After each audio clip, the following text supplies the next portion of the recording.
یہ غیر قانونی ہے کہ ایک ہی آدمی کے ہاتھ میں سارا حساب کتاب ہو. دنیا میں کوئی ٹرسٹ کوئی فاؤنڈیشن ایسی نہیں ہے جس میں ایک آدمی ون مین شو. یہ انلیگل ہے. ایک صاحب تھے مولوی صاحب باہر ملکوں میں چندہ مانگ رہے ہیں. مجھے کسی نے کہا کہ آپ کے جاننے والے ہیں, آپ کا نام. میں نے کہا میں نہیں جانتا بھائی کسی کو. تو کہہ رہے یار یہ تو کہہ رہے اتنی بیوہ. میں نے کہا بھائی یہ تو انلیگل کام ہے. ٹرسٹ جب بنتے ہیں 10-11 آدمی ہوتے ہیں, ان کو پتا ہوتا ہے کہاں سے پیسہ آ رہا ہے. ان 10-11 کو آپ کو اعتماد میں لینا پڑتا ہے. اگر کوئی مدرسے کا محتمم ایسا ہے ادھر سے پیسہ آ رہا ہے اسی محتمم کی جیب سے نکل کے جا رہا ہے, کوئی پوچھنے والا ہی نہیں ہے, تو بس بدگمان ہونے کے لیے اتنا کافی ہے. اس سے زیادہ ڈیٹیل میں بولو ہم تم تو سر پہ چڑھ کے تھوڑی دیکھیں گے کیا کر رہے تو. پوری ٹیم ہوتی ہے, کوئی ٹرسٹ ہوتا ہے, رجسٹریشن ہوتی ہے اس کی. دیکھو مسجد میں جب پیسہ آتا ہے تو کمیٹی ہوتی ہے نا. اگر صدر یہاں سے پیسہ لے یوں جیب میں رکھے اور ایک پنکھا لا کے لگا دے, پھر وہاں سے 1 کروڑ روپے لیے ادھر جیب میں رکھے اور جا کے ایک ٹائلیں لگا دی, تو باقی کمیٹی پوچھے گی نا کہ کیا کر رہے ہو بھائی, ہمیں کیوں نہیں بتا رہے. حق بنتا ہے کہ نہیں بنتا؟ تو مدرسے میں بھی یہی حق بنتا ہے, ٹرسٹوں میں بھی یہی حق بنتا ہے. یہ پوری دنیا میں ایک لا ہے اور یہ شریعت کے بالکل مطابق لا ہے. اس لا کو فالو کرنا پڑے گا. ون مین شو جہاں بھی چل رہا ہے, شریعت آپ کو مالی معاملات میں بدگمان ہونے کی اجازت نہیں بلکہ حکم دیتی ہے, خاص طور پہ زکوٰۃ, صدقے اور خیرات کے معاملات میں. ہاں کسی کو پرسنلی کسی پہ ذاتی اعتماد ہے وہ پھر ان دونوں کا آپس کا معاملہ ہے. آپ پہ کسی کو بہت زیادہ ٹرسٹ ہے کہ بھائی یہ بندہ ایک نمبر ہے, تو آپ کو آگے پیسے پکڑا دیتا ہے, آپ کسی غریب کو دے دیں, یہ آپ کا آپس کا معاملہ ہے. کسی کو بھی کسی پہ ٹرسٹ ہو سکتا ہے. جہاں کھلے عام چندے ہوں گے نا, کھلے عام کوئی ٹرسٹ چل رہے ہیں, ادارے چل رہے ہیں, وہاں پر ایک شخص کے ہاتھ میں معاملہ نہیں ہو سکتا. سمجھتے ہو کہ نہیں سمجھتے؟ ہماری مسجد میں 15 سال پرانی بات ہے, ایک ڈبہ لگا ہوا تھا چندے کا. لوگ جا جا کے پیسے ڈالتے. جب بھی ڈبہ کھلتا تو پیسے ہی نہیں, پیسے ہی نہیں, رسیدوں میں امام کی تنخواہ نہیں ہے, مؤذن کی تنخواہ نہیں نکل رہی. تو مجھے کمیٹی کے کسی جو صدر صاحب نے کہا بھائی بڑا مسئلہ ہو رہا ہے. میں نے کہا بھائی تالا جو ہے نا 2 آدمی کھولیں گے لازمی, جب تک 2 بندوں کے الگ الگ چابی نہیں ہوگی پیسے نہیں. جیسے یہ ہوا ہے ڈبل سے بھی زیادہ پیسہ ہو گیا. کوئی نمازی بھائی کمیٹی ہی کے چورا رہے تھے پیسے الحمدللہ, یا کمیٹی کا نہیں ہوگا, کوئی نمازی الگ سے کسی نے چابی بنائی ہوئی ہوگی. بھائی یہ کیا بات ہے کہ ایک آدمی تالا کھول رہا ہے تو پیسے کم آ رہے ہیں, 2 مل کے کھول رہے ہیں تو پیسے بولو نا زیادہ آ رہے ہیں. تو پیسوں کے معاملات میں کوئی بھی آپ کو جب الو بنانے کی کوشش کرتا ہے تو آپ الو بولو مت بنا کرو. آپ پوچھو بھائی میں نے 20 دفعہ یا انتظامیہ سے کہا ہے خود ان سے پوچھے بغیر, کیونکہ بدگمانی سے روکنا خود فرض ہے. نبی صلی اللہ علیہ وسلم اپنی کسی زوجہ کے ساتھ تنہائی میں کھڑے ہوئے تھے, ایک صحابی قریب سے گزرے, آپ نے ان کو بلایا, فرمایا میری زوجہ ہے. ان صحابی نے کہا یا رسول اللہ میں آپ پہ تھوڑی شک کروں گا. میں نے یہاں انتظامیہ سے جب میرے پاس ریوو گاڑی آئی ہے, میں نے کہا آپ ایسا نہ ہو میرے خلاف ادھر ادھر باتیں کرنا شروع کر دیں. آپ پوچھو میں آپ کو بتاؤں گا یہ گاڑی میرے پاس کہاں سے آئی ہے. آپ پوچھو میں بتاؤں گا میں نے 4 شادیاں کیسے کر لی ہیں, کہاں سے کھلا رہا ہوں, 4 گھر کیسے چلا رہا ہوں. ان کو میں نے خود حق دیا ہے تاکہ بدگمان نہ ہو, کیونکہ شک ہو سکتا ہے ایسا نہ ہو مفتی صاحب مسجد کے نام پہ دائیں بائیں سے چندہ لے کے اپنے مزے اڑا رہے ہو, دے دنادن شادیاں کر رہے ہو. میں سمجھا پا رہا ہوں اپنی بات. اس کو کہتے ہیں معاملات جو آج کل مارکیٹ میں کیا چل رہے ہیں, شارٹ. اور جس محتمم سے پوچھو نا, مدرسے کا ہو یا مسجد کا ہو, کہ تمہارے پاس پیسہ کہاں سے آتا ہے, اس کو اگر غصہ آ جائے نا اس کا مطلب 2 نمبر ہے. اس کا مطلب کیا ہے, وہ اگر ہے نا تم کون ہوتے پوچھنے والے. ہاں یہ نہیں کہ ہر چلتا پھرتا, محلے والوں کی بات کر رہا ہوں, جو محلے کے جو بھی سنجیدہ لوگ ہوتے ہیں. ایسا نہ ہو کہ کوئی بھی 10 سال کا بچہ اٹھ کے جا کے پوچھ رہے تمہارے پاس پیسہ کہاں سے آیا, ادھر سے دوسرا آ رہا ہے تمہارے پاس پیسہ کہاں سے آیا. یہ تو پھر غیر اخلاقی حرکت ہے نا.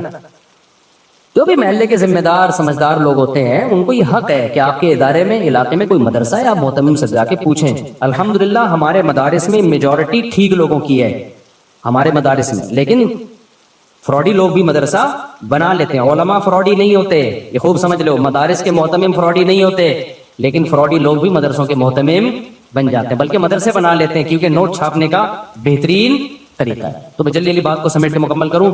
ایک عدالتی خلا کے بارے میں نے کہا بالکل 100% کیا ہے غلط, تو یہ کانفیڈنٹلی کہا ہے, یہ میں نے مذاق بولو نہیں کیا. ایک میں نے یہ کہا تھا کہ عامل سارے 2 نمبر ہوتے ہیں اور جو 2 نمبر نہیں ہوتے وہ بھی اوپر کی سیٹنگ ان کی آؤٹ ہوتی ہے, یہ میں نے بالکل بھی مذاق بولو نا نہیں کیا. اور مجھے اس کے ما لہو و ما علیہا سب پتہ ہے کہ کون حضرت بزرگ ہمارے اکابر میں کون ہے جو عاملوں سے علاج کروا رہے ہیں, کون نہیں کروا رہے. وہ عامل ان بزرگوں کی ہمارے دل میں بڑی عقیدت محبت ہے, ہمیں پتہ ہے عامل ان کو بھی الو بنا رہا ہے. کل ایک بندہ مجھے نظر آیا, میں نے اپنے گارڈ سے کہا اس بندے کو میں جانتا ہوں جب میری عمر 7 سال تھی، اس وقت سے میں اس بندے کو جانتا ہوں، ہمارے پرانے محلے میں یہ رہا کرتے تھے۔ میں ان کو پورا واقعہ سنایا کہ یہ بندہ جو آ رہا ہے نا خرامہ چشمہ لگا ہوا تھا بیچارہ، ایسے ڈھیلا ڈھیلا سر چلتا ہوا، منہ لٹکا کے نا ایسے جا رہا ہے۔ میں نے کہا اس بندے کو میں جانتا ہوں جب میری عمر 7 سال تھی، یہ ہمارے قریب میں کہیں رہا کرتے تھے، یہ اب میں پوری نہیں بتاؤں گا، وہ میرے منہ سے نکلتے رہ گیا، یہ فلاں ان کا شعبہ تھا، اس بیچارے نے اتنی محنت کی، پورے محلے میں یہ مشہور تھا ایماندار بندہ ہے، مسجد کا کام اکثر فری میں کر دیا کرتا تھا، اور اس نے اسٹرگل کرتے اس کی پھر شادی ہوئی، اس کے بچے ہوئے، اس نے بچوں کو پڑھایا، اتنی کم آمدن میں ٹھیک ٹھاک پڑھایا بچوں کو، بیوی کو پڑھایا، بچوں کو بیوی پہ خرچ کیا، بچوں کو پڑھایا، ماسٹر کروایا بچوں کو، یعنی ماسٹر تک تو مجھے یاد ہے۔ ماسٹرز کروانے کے بعد کیا ہوا، بچیوں کی شادی وادی بھی ایک آدھ کی میرا خیال ہے کر دی اس نے، پھر اللہ کی قدرت کے بے روزگار ہو گیا۔ پھر کیا ہو گیا بھائی، جو مارکیٹ میں چل رہا ہے وہ رپورٹیں پیش کر رہا ہوں آپ کے سامنے، بے روزگار ہو گیا۔ اب زندگی محنت میں گزار دی، اللہ کی طرف سے بعض دفعہ آزمائشیں آتی ہیں، جاب چھوٹ گئی، اور جو اپنا کام تھا وہ بھی نہیں مل رہا اس کو۔ پتہ ہے کیا ہوا، وہی جو سب کے ساتھ عام طور پر آج کل ہوتا ہے۔ بیگم نے عدالت میں جا کے کیس کیا، مجھے اس بندے سے کھلا چاہیے۔ سمجھتے ہو کہ نہیں سمجھتے؟ بیگم نے کہاں کیس کر دیا؟ عدالت، اسلامی مملکت کی ایک عدالت میں۔ جج نے تھوڑی سی غیرت تھی، یہ واقعہ بھی میرا غلط 13-14 سال ہو گئے، اس وقت 15 سال ہو گئے ہوں گے اس واقعے کو۔ تھوڑی سی جج میں غیرت تھی، جج نے اس کی بیوی سے کہا کہ تمہارے میاں نے ساری زندگی کھلایا پلایا ہے، بچوں کو بھی پڑھا لکھا دیا، اب اگر قدرت کی طرف سے ایسا ہو گیا ہے تو اس کے ساتھ کیا کرو، سوکھی کھا کے گزارا کر لو۔ یہ بھی تو گزارا کر ہی رہا ہے نا، کیونکہ اس نے سارے ثبوت پیش کیے کہ میں نے اتنا خرچ کیا ہے، عورت نے بھی کوئی انکار نہیں کیا۔ جج نے اس کو سمجھایا، بیگم کو، اس کی خاتون کو، دیکھو یہ ہر گھر میں ہوتا ہے۔ بیگم صاحبہ نے کہا نہیں، مجھے اس بندے کے ساتھ نہیں رہنا۔ بیگم صاحبہ ہو گئی مارکیٹ سے شارٹ، اور بچے بھی جو 18 سال سے کم عمر بچے تھے وہ بھی سارے کس کو مل گئے؟ بیگم کو مل گئے۔ اس کے بعد جو اس کی حالت تھی وہ میں جانتا ہوں اور وہ جانتا ہے۔ اب تک میرا خیال 15 سال ہو گئے اکیلا ہی گھوم رہا ہے، کوئی اولاد ساتھ میں نہیں ہے۔ سمجھ رہے ہو کہ نہیں سمجھ رہے؟ ویمن رائٹس کی باتیں بہت ہوتی ہیں، ہونی چاہیے، عورتوں پہ ظلم بھی ہوتا ہے، ان کے حقوق کی آواز اٹھنی چاہیے، لیکن لوگ سمجھتے ہیں کہ مرد جو ہے نا وہ لوہے کے بنے ہوئے ہوتے ہیں، ان پر کبھی کوئی دنیا میں ظلم بولو کر ہی نہیں سکتا، وہ گدھے ہیں، ان کی نہ کوئی تنظیم ہے۔ ہماری عدالتیں مکمل عورت کو سپورٹ کر رہی ہیں، آپ شادی کریں، بچہ پیدا کریں، اگر آپ کی بیوی کو آپ پسند نہیں آئے کورٹ میں کھلا لے گی، بیوی بھی گئی، بچہ بھی گیا، اور 18 سال تک آپ گدھے بن کے اس بچے کا خرچہ اٹھاؤ۔ لیکن کس اسکول میں بچے نے پڑھنا ہے، بچہ نانی سے دادی سے کب ملے گا، عید بقرعید پہ آپ کے پاس، نہ یہ ساری فیصلہ آپ کی بیوی کرے گی، اس کی مرضی پر ہے، اگر وہ دینا چاہے ٹھیک ہے، نہیں تو گدھے بن کے آپ پیسے جمع کراتے رہو۔ سمجھتے نہیں ہو نا بات کو؟ یہ گدھا پن ہماری عدالتوں میں ہے۔ مجھے تو لگ رہا ہے توہین عدالت کا کیس میرے خلاف ہوگا، میں جیل میں جاؤں گا، لیکن میں چاہ رہا ہوں میں جاؤں جیل میں۔ کوئی مشہور آدمی جیل میں جاتا ہے تو ایک آواز اٹھتی ہے، میں وہاں جا کے بیان دوں گا کہ یہ گدھا پن ہو رہا ہے عدالتوں میں، جس کے خلاف میں نے آواز اٹھائی ہے، تو اس چکر میں مجھے اندر کر دیا ان لوگوں نے۔ یہ کم بخت ہاتھ بھی نہیں ڈال رہے میرے اوپر۔ عدالت کا خلا کلعدم ہے، خوب سمجھ لو، چیخ رہا ہوں میں بار بار، یہ زنا ہے جو عورتیں عدالت سے خلا کی ڈگری لے کے کسی اور مرد سے شادی کر رہی ہیں، یہ خالصتاً زنا ہے، بدکاری ہے۔ کوئی مذہبی اسکالر اگر اس کو پروموٹ کرتا ہے نا، جھوٹ بول رہا ہے، بکواس کر رہا ہے وہ قرآن۔ ایک مذہبی اسکالر ہے بڑا مشہور، میں نام نہیں لیتا اب اس کا، اس نے کہا فقہ حنفی میں یہ ہوتا ہے کہ عورت عدالت سے خلا لے لے تو خلا معتبر نہیں ہے، یہ حنفیوں نے منجن بیچا ہے، بکواس کر رہا ہے، جھوٹ بول رہا ہے وہ۔ یہ چاروں فقہ میں، قرآن میں بھی ہے، حدیث میں بھی ہے، شیعہ اور اہل حدیث میں بھی ہے یہ، کہ عدالت کا یہ خلا معتبر نہیں ہے۔ شادی کے بعد شوہر کو حق ہے بیوی کو طلاق دینے کا، جج کی بیویاں نہیں ہے جو جج جب چاہے طلاق دے دے۔ نہیں آ رہی میرا غلط بات سمجھ میں؟ جج سے بولو تو اپنی بیوی کو طلاق دے، ہماری بیوی کو طلاق دینا تیرے کو حق بولو نا نہیں ہے۔ کیا گدھا پن عدالتوں میں نافذ کر دیا یار، کوئی آواز اٹھانے والا نہیں ہے اس کے خلاف۔ عورت پڑوسیوں سے منہ کالا کر رہی ہوگی، پکڑی جائے گی، عدالت سے کہے گی مجھے نہیں رہنا اس کے ساتھ، عدالت سپورٹ کس کو کرے گی؟ عورت کو سپورٹ کرے گی، کہ کہہ رہی جس سے منہ کالا کر رہی ہے تیری مرضی ہے، کوئی سزا نہیں ہے اس پہ۔ آپ 100 گواہوں سے ثابت کر دو میری بیوی بدکار ہے, عدالت ایک ڈانٹ جسے کہتی ہے نا وہ بھی نہیں ہوگی. مجھے خدا کی قسم عدالتوں پہ افسوس نہیں ہوتا, مجھے اسلامی نظریاتی کونسل پہ افسوس ہوتا ہے, کیوں چپ بیٹھی ہوئی, آواز کیوں نہیں اٹھا رہی. مجھے مذہبی اسکالرز پہ افسوس ہوتا ہے کہ میڈیا پہ آواز کیوں نہیں اٹھا رہے. اتنا بڑا مسئلہ کھڑا کر دیا ہے, پورا خاندانی نظام تباہ ہو رہا ہے ہمارا آہستہ آہستہ. ابھی تو یہ بات زیادہ پھیلی نہیں ہے, اگلی نسلوں میں تو برباد, ختم. گرل فرینڈ اور بوائے فرینڈ میں جو بنیادی فرق ہے نا, گرل فرینڈ بوائے فرینڈ اور میاں بیوی میں, کہ گرل فرینڈ بوائے فرینڈ میں دونوں کے پاس رائٹ ہوتا ہے جب چاہے بریک اپ کر لیں. اگر میاں بیوی میں بھی یہ ہو گیا کہ دونوں کے پاس رائٹ ہے جب چاہے بریک اپ کر لیں, تو پھر گرل فرینڈ بوائے فرینڈ اور میاں بیوی میں کوئی فرق نہیں رہا. صرف کاغذ کا فرق ہے کہ ایک کی رجسٹریشن ہوئی بھی ہے کہ نہیں ہوئی, حقیقت میں کوئی فرق نہیں ہے. تو جج کو بولا کرو بھائی اپنی بیوی کو طلاق دے, تو ہماری بیویوں کو تیرے کو حق نہیں ہے. ایسا کتوں کی طرح ذلیل ہوتا ہے نا, کتوں سے بھی زیادہ ذلیل ہوتا ہے مرد عدالت میں, جس کی بیوی نے اس کو گھسیٹ لیا ایک دفعہ عدالت میں. میں مانتا ہوں عورتوں پہ بھی ظلم ہوتا ہے, لیکن کورٹ اس میں ساتھ دیتی ہے عورت کا. مرد پہ جب ظلم ہوتا ہے نا کوئی سنوائی نہیں, جو مرضی کرتی رہے وہ. اب اس کا حل کیا ہے؟ ہمارے پاس اس کا حل نہیں, تو آواز اٹھا رہے ہیں. وفاقی شرعی عدالت کے جج کو بھی ہم نے سمجھانے کی کوشش کی ہے کہ یہ کیا تم لوگوں نے زنا کا ایک اڈا کھول دیا یار, کچھ تو آواز اٹھاؤ اس کے خلاف. جہاں مرد ظالم ہو, گواہوں سے ثابت ہو جائے, وہاں ایک الگ ہے, اس میں ہم بھی سپورٹ کرتے ہیں. لیکن عدالت کو اس سے کوئی غرض ہی نہیں ہے کہ مرد ظالم ہے یا نہیں ہے. قانون جو لکھا ہوا ہے وہ یہ ہے کہ عورت جب نہیں رہنا چاہے گی تو نہیں رہے گی, بس.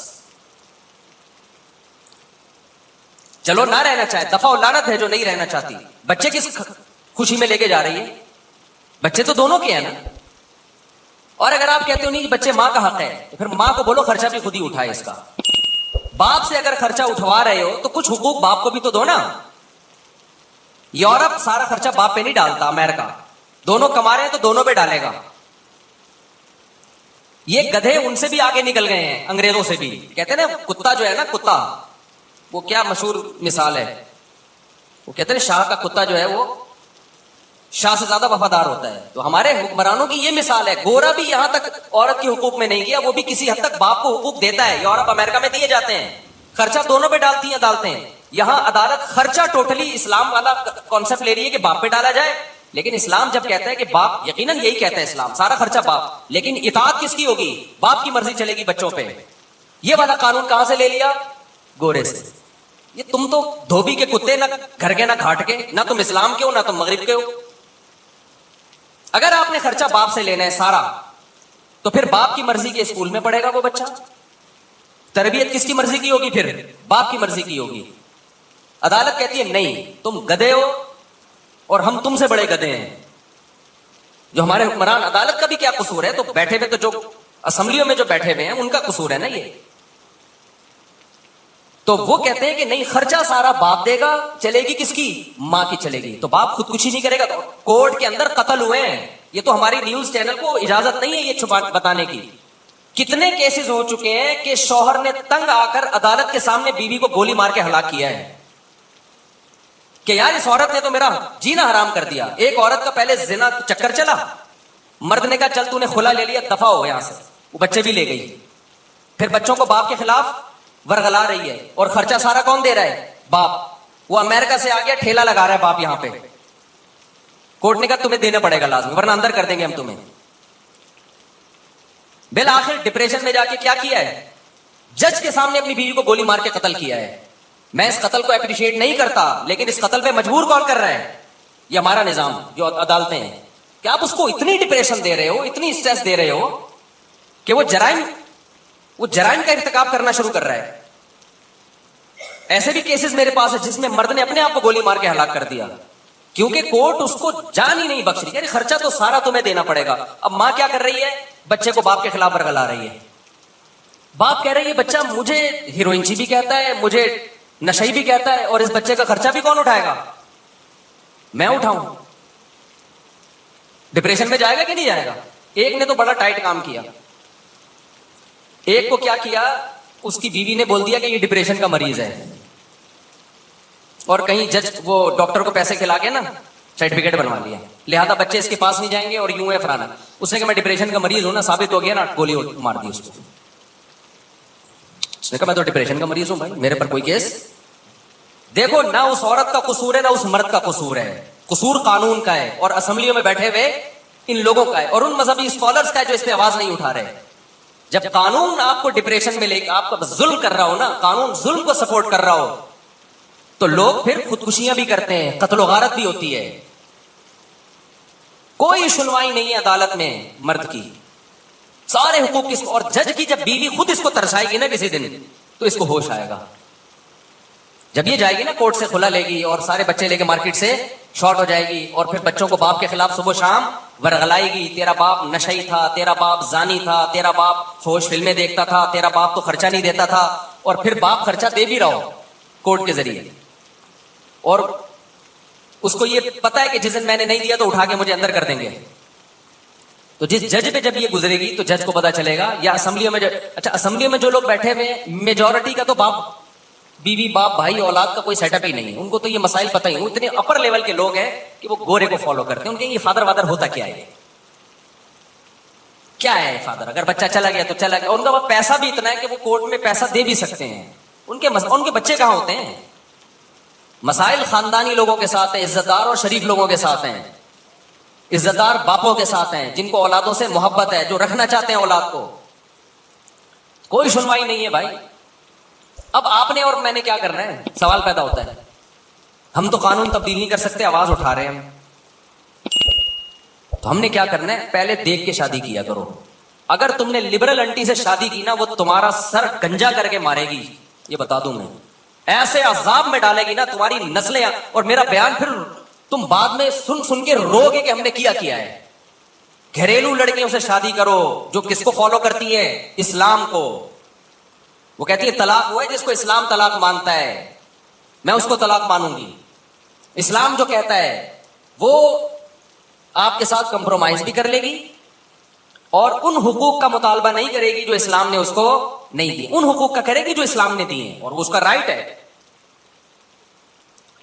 امریکہ سے خاتون کا میرے پاس فون آیا, انہوں نے کہا کہ میرے شوہر اور میری بنتی نہیں تھی, بالآخر میرے شوہر نے مجھے ڈیورس دے دی. کہا غلطی میرے شوہر کی تھی, بد اخلاق تھے وغیرہ وغیرہ, جو جب ڈیورس کے بعد الزامات لگتے ہیں. میں نے کہا اب کیا ڈیورس دے دی, کہہ رہی مسئلہ یہ ہے کہ یہاں کی کورٹ یہ کہتی ہے کہ جب شوہر بیوی کو ڈیورس دے گا تو آدھی پراپرٹی دینی پڑے گی. تو مجھے کورٹ سے آدھی پراپرٹی مل رہی ہے کروڑوں میں, کیا میرے لیے حلال بھی ہے؟ میں نے کہا آپ کے لیے بالکل حلال. بولو نہیں. کہہ رہی پھر میں نہیں لوں گی. میں نے کہا آپ کے لیے صرف وہ مہر حلال ہے جو شوہر نے رکھا تھا نکاح کے وقت, اور کچھ بھی آپ کے لیے اس میں سے ایک لقمہ بھی حلال نہیں ہے. اس نے کہا مجھے نہیں چاہیے. میں نے کہا میں کب سے مسائل, میں نے فتوے کا کورس 99 میں کیا تھا, 99. اس کے بعد سے اب تک 20 سالوں کے عرصے میں میں نے کہا فرسٹ ٹائم کوئی ایسا کیس آیا ہے کہ عورت کہہ رہی ہے کہ شریعت مجھے یہ حق دیتی ہے یا نہیں دیتی. اگر نہیں دیتی تو امریکہ بے شک دے رہا ہو, میں یہ حق نہیں لوں. اور مجھے خیال ہوا کہ اس کا میاں کتنا بدنصیب آدمی ہے, کیسی عورت کو طلاق دی ہے یار. کچھ چیزیں تو ہمارے سامنے آ رہی ہوتی ہیں نا, اس سے زیادہ اور کیا نیک ہوگی کوئی خاتون بھائی. بدنصیب آدمی, تو نے کس کو چھوڑ دیا ہے؟ اچھا ہو گیا کوئی 2 نمبر آدمی ہوگا جس کو اللہ تعالیٰ کے علم میں ہوگا کہ یہ